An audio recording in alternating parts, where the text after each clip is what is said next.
All right, in the meantime, we have to get to some other breaking news this morning because President Obama continued his whirlwind tour of Russia today, sitting down with Prime Minister Vladimir Putin to discuss U.S.-Russian relations. This morning, he also took the time to sit down with one of our own. Major Garrett. Hey, joining us right now, there he is. You got your one-on-one with President Obama, Major. I read the transcript, looks fantastic. What was his demeanor? He just gave a long speech prior to talking to you in front of a big audience, correct? That's right, Brian, Gretchen, and Eric. 12 minutes with President Obama. The first time I've had a chance to sit down with him since March of last year, but who's counting? 12 minutes, no questions about Michael Jackson. That either makes me a very good reporter or today one of the worst in all of America. I'll let our audience decide for themselves. As you mentioned, today was Putin Day here for President Obama, meeting for the very first time with the very powerful Russian Prime Minister Vladimir Putin, who, after all, it is worth remembering, was once president of the Russian Republic and put in power the current president, Dmitry Medvedev. In his speech at the National Economic School, the president mentioned President Medvedev 4 times. He never once mentioned Prime Minister Putin. So I asked him, was that your indirect way, Mr. President, of answering the question you tried to dodge yesterday? Who really is in charge in Russia? Here's the president's answer.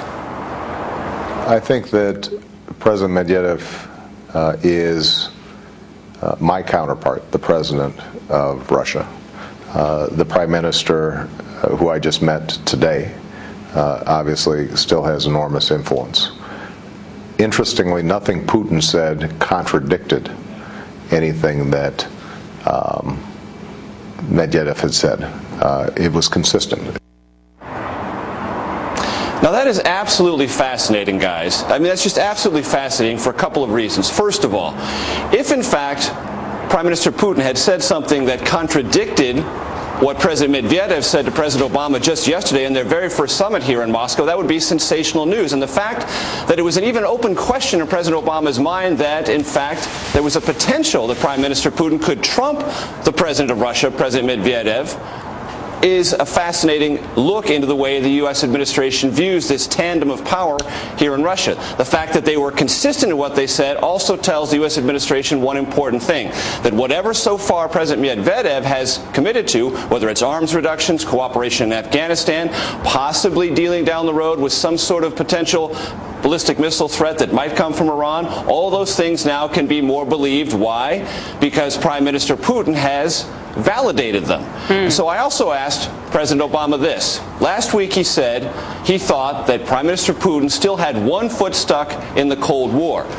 Upon hearing that, Prime Minister Putin reacted very negatively, saying, you know, I need to inform the American president that I have both my feet right underneath me and they're planted in the future, as is everyone in Russia. So I asked the president, after meeting Prime Minister Putin, do you still believe he has that one foot stuck in the Cold War? Here's our exchange. I think that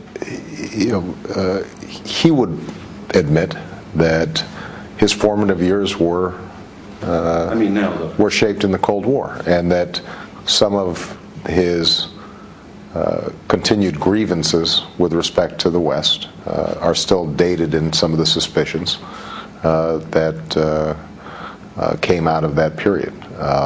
But as I said, I think he genuinely would like to see U.S.-Russian relations improve.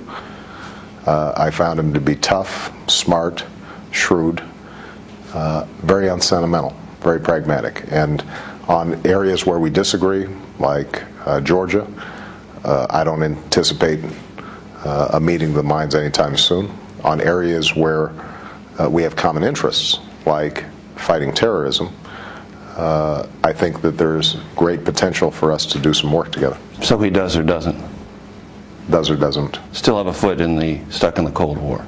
Well, I think that, as I said before, you said that last week, and then he said he doesn't, and I'd just like to know after your meeting if anything changed. I think I answered the question, Major. What I said was his formative years came out of that period.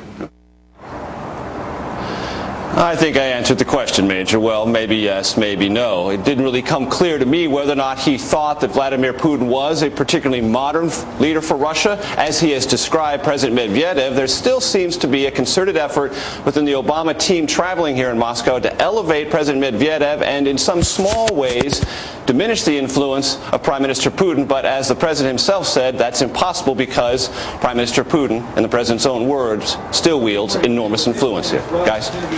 Major, and as I was watching that interview, that was the exact question that needed to be asked, your follow-up question. You didn't answer the question, President Obama, and he didn't seem to really like the fact that you challenged him on that. But we've seen that before, right?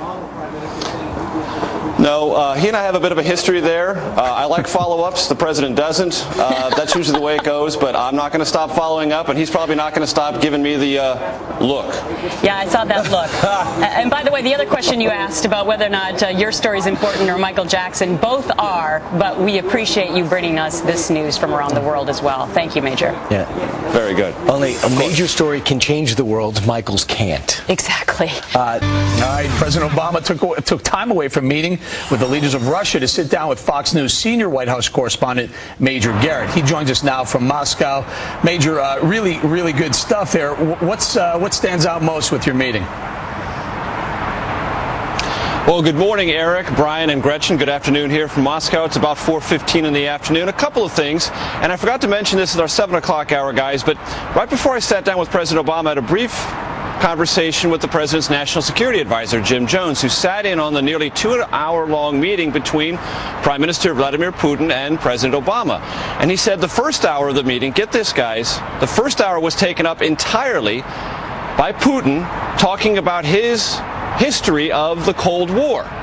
And the President Obama, listened as for an hour, 1 full hour, Prime Minister Putin explained to the President of the United States all of his recollections, how it ended, how Russia emerged from the Cold War. So whether or not Vladimir Putin, as President Obama said last week, has still got 1 foot sort of stuck in the Cold War, that's something that Prime Minister Putin disputes. He spent an hour talking about the Cold War, which did not allow President Obama to talk with the Prime Minister nearly as much as he wanted to do about contemporary issues like Iran, like Afghanistan, like energy, like economic transparency in Russia. So for that full hour, it was a lecture from Putin directed at the U.S. President.